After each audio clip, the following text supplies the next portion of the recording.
Everyone, welcome to सपना study academy. आज हम एनसीईआरटी क्लास 10th ज्योग्राफी का chapter number 1 resources and development के क्वेश्चन आंसर्स करेंगे। इसमें मैं आपको ये भी बताऊंगी कि आंसर्स किस तरह से लिखने हैं ताकि हमें अच्छे से अच्छे मार्क्स इसमें मिल सकें। जो न्यू सिलेबस है उसमें फर्स्ट क्वेश्चन जो है वो एमसीक्यू है, जिसमें फर्स्ट पार्ट आपसे पूछा गया है which one of the following is main cause of land degradation इन पंजाब। कि जो पंजाब है वहाँ पे क्यों लैंड डिग्रेड कर रही है, तो आपने इसका रीज़न बताना है। लैंड डिग्रेडेशन क्या होता है कि जो लैंड की क्वालिटी है वो धीरे धीरे रिड्यूस हो रही है।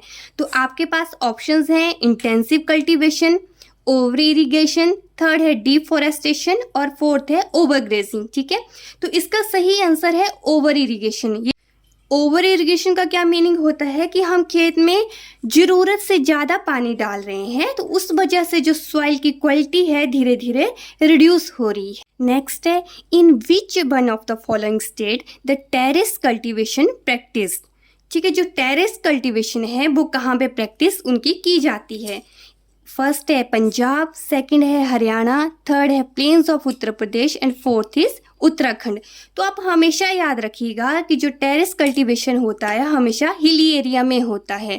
तो यहाँ पे सीधा क्या आंसर आ जाएगा, Uttarakhand. In which one of the following states black soil is predominantly found. कि ब्लैक सॉइल हमें कहाँ मिलती है, उत्तर प्रदेश, राजस्थान, महाराष्ट्र, झारखंड। तो कहाँ मिलेगी हमें, महाराष्ट्र में। एक और एमसीक्यू है which one of the following type of resource is iron ore. Iron ore क्या होता है, आयरन होगा और उसके बीच में जो इम्प्योरिटीज मिली होती हैं, तो इन दोनों को मिला के हम कहते हैं ओर। ठीक है, तो ये बन गया आपका iron ore. Renewable, flow, biotic या फिर नॉन न्यूएबल। आयरन कैसा हो जाता है, हमारे पास जल्दी खत्म हो सकता है, ये बार बार अपने से रिन्यू नहीं होगा, तो ये आ गया आपका नॉन रिन्यूएबल। सेकेंड क्वेश्चन में आपको बोला गया है, जो आपके पास क्वेश्चन है आप यहाँ पे स्पेसिफिकली मेंशन किया है कि उनका लगभग आपने 30 वर्ड्स में आंसर करना है। आप 25 में दे दीजिए, 7 में दे दीजिए, 31, 2 में दे दीजिए, लेकिन आपने अबाउट लगभग आपने 30 वर्ड्स के अराउंड आपने करना है। ठीक है, तो आप ट्राई कीजिए कि जैसे आ जाए आपका 24 आ जाए, 7 आ जाए, तो इस तरह से आप करेंगे। फर्स्ट है name 3 states having black soil and the crop which is mainly grown in it. इसमें आपके 2 पार्ट में क्वेश्चन पूछा है। एक तो पूछा है कि आपने 3 स्टेट्स के नाम बताने हैं जिनमें हमें ब्लैक सॉइल मिलती है, और सेकंड हमसे पूछा है कि जो ब्लैक सॉइल है उसमें कौन सी क्रॉप उगाई जाती है। आप यहाँ पे देख रहे हैं कि मैंने 27 वर्ड्स में कितना बोला था, लगभग 30 वर्ड्स बोला है, तो मैंने 27 वर्ड्स में ये आंसर कंप्लीट कर दिया है। तो जो 3 स्टेट्स हैं उनके नाम है महाराष्ट्र, मध्य प्रदेश और छत्तीसगढ़। ठीक है, ये पहले पार्ट का हमारा आंसर हो गया। दूसरा हमसे पूछा था कि ब्लैक सॉइल में कौन सी हमें क्रॉप उगाई जाती है, तो जो कॉटन है, cotton is mainly grown in black soil. ठीक है, ये दूसरे का आंसर हो गया। और जो ब्लैक सॉइल होती है बहुत ही फर्टाइल है, तो आप इस तरह से आंसर कर सकते हैं। आप मैप पे मध्य प्रदेश, छत्तीसगढ़ और महाराष्ट्र को दिखा भी सकते हैं। सेकंड क्वेश्चन है what type of soil is found in river deltas of eastern coast. Give 3 main features of this type of soil. इसमें भी आपके 2 पार्ट में क्वेश्चन पूछा है। फर्स्ट है कि जो रिवर डेल्टाज हैं आपके ईस्टर्न कोस्ट में, वहाँ पे हमें कौन सी सॉइल देखने को मिलती है, और सेकंड बोला है कि जो सॉइल हमें देखने को मिलती है उसकी आपने 3 फीचर्स बताने हैं। मैंने ये वाला आंसर्स एग्जैक्ट 28 वर्ड्स में दिया हुआ है। तो आपने हमेशा याद रखना है जब भी आपके पास डेल्टास की बात आती है, ये रिवर्स की बात आती है, तो वहाँ पे हमेशा हमें एलुवियल सॉइल देखने को मिलती है। ऑल राइट, क्योंकि जैसे ही पानी अपने साथ मिट्टी बहा के लाएगा, धीरे धीरे वहाँ पे डिपॉजिट होती जाती है, तो वो कौन सी मिट्टी होती है, मैंने आपको इसकी समरी में बताया होता है, वो है आपके पास एलुवियल सॉइल। तो आप लिख सकते हैं alluvial soil is found in the river deltas of eastern coast. ये हमारा पहले का आंसर हो गया। सेकंड पार्ट का हम किस तरह से करेंगे, 3 फीचर्स हमसे पूछे हुए हैं। तो पहला क्या हो जाएगा, जो एलुवियल सॉइल है कैसी होती है, बहुत ही फर्टाइल होती है, ideal for growing sugar cane, wheat, paddy, गन्ना, गेहूं और धान के लिए ये एक बहुत ही अच्छी है। जो ये रीज़न होते हैं एलुवियल सॉइल के, काफ़ी फर्टाइल है सॉइल, तो उस वजह से क्या होगा, वहाँ पे कल्टीवेशन भी बहुत अच्छा होता है, और जहाँ पे अच्छी फसल हमें देखने को मिलेगी वहाँ पे जनसंख्या भी क्या होती है, अच्छी होती है, काफ़ी डेंस पॉपुलेशन वाला ये एरिया होता है। थर्ड पार्ट है आपके पास क्वेश्चन का, what steps can be taken to control soil erosion in hilly areas, कि हिली एरिया में हम किस तरह से सॉइल इरोजन को दूर कर सकते हैं। तो ये वाला जो आंसर है एग्जैक्ट आपके पास 29 वर्ड्स में है। तो आप इस तरह से लिख सकते हैं कि हिली एरिया में हम इन फॉलोइंग जो आपके यहाँ पे प्रिवेंशन दी हुई है इसकी हेल्प से सॉइल इरोजन को दूर कर सकते हैं। फर्स्ट है प्लोइंग अक्रॉस कंटोर लाइंस, ठीक है, आपने क्या करना है, कंटोर लाइंस के अलोंग प्लोइंग करनी है। सेकंड है use terrace farming, terrace farming कहाँ की जाती है, मेनली हिली एरिया में, जहाँ पे जो बिल्कुल टॉप पे होता है वहाँ पे क्या होता है, प्रॉपर से एक जमीन बनाई जाती है जहाँ पे फार्मिंग की जाती है, फसल वगैरह उगाई जाती है।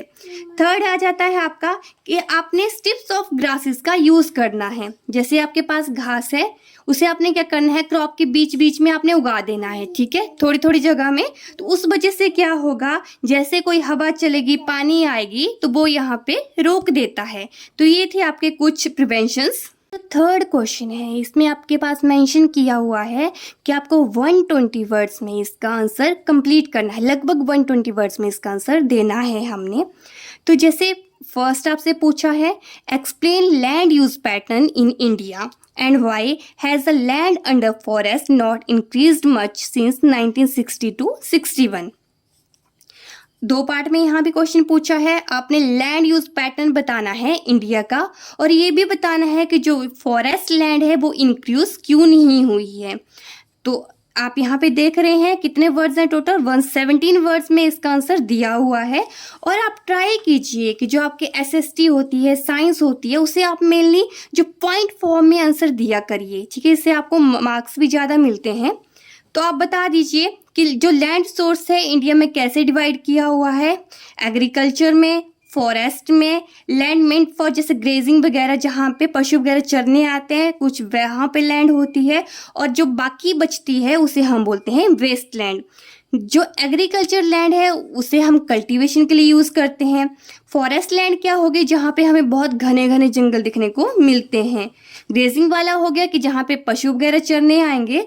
और रेस्ट लैंड में एरिया में क्या आ जाता है कि जितना भी आपका नॉन एग्रीकल्चरल लैंड होता है, मतलब जहाँ पे हमने क्या घर बनाए हैं, रोड्स बने हैं, इंडस्ट्रीज बनी हैं, तो ये सब क्या आ जाता है आपका वेस्ट लैंड। या फिर आपका कोई रॉकी या फिर एरिड या फिर कोई डेजर्ट वाला एरिया है, वो भी वेस्ट लैंड के ही अंडर आता है, ठीक है। जो मरुस्थल वाला एरिया है वो भी हम वेस्ट लैंड में ही कंसिडर करते हैं। जो रिसेंट डेटा है उसके अकॉर्डिंग जो कल्टीवेटेड लैंड है वो कितनी है, 54, फॉरेस्ट कितने में मिलेंगे, 22.5%, और जो ग्रेजिंग के लिए है 3.45%, और जो बाकी लैंड बचती है वो आपका शेष भाग जो बच रहा है वो रेस्ट लैंड के अंडर आ जाता है। ओके, आगे हम क्या बोल सकते हैं कि जो land under forest has not, पहले वाला पार्ट हमारा कंप्लीट हो गया, अभी हम सेकंड का दे रहे हैं कि जो लैंड अंडर फॉरेस्ट है वो क्यों इंक्रीज नहीं हुई है। इसके भी अलग अलग से अपने रीजन हैं। जैसे ही जो डिमांड बढ़ी है कि एग्रीकल्चर को हमने एक्सपेंड करना है, इस वजह से हमने क्या किया, जंगलों को धीरे धीरे साफ कर दिया। जैसे ही हम ज़्यादा से ज़्यादा इंडस्ट्रीज को बना रहे हैं या फिर हम अर्बन लाइफ की तरफ शिफ्ट हो रहे हैं, तो उस वजह से भी जो फॉरेस्ट एरिया है वो डिक्रीज हो रहा है। जितने भी हमने इंफ्रास्ट्रक्चर्स एक्टिविटीज़ होती हैं उस वजह से भी हम बहुत से ट्रीज को काट रहे हैं। यही रीज़न है जिसकी वजह से ओनली 4% जो आपके इसमें इंक्रीमेंट दिखा है सिंस 1960 to 61। तो इस तरह से आपने इस क्वेश्चन का आंसर करना है। एज यू सी यहाँ पे हमने 117 वर्ड्स में, टोटल थे आपके 120, तो हमने विद इन 120 वर्ड्स में क्या कर दिया, पूरा का पूरा क्वेश्चन सॉल्व कर लिया।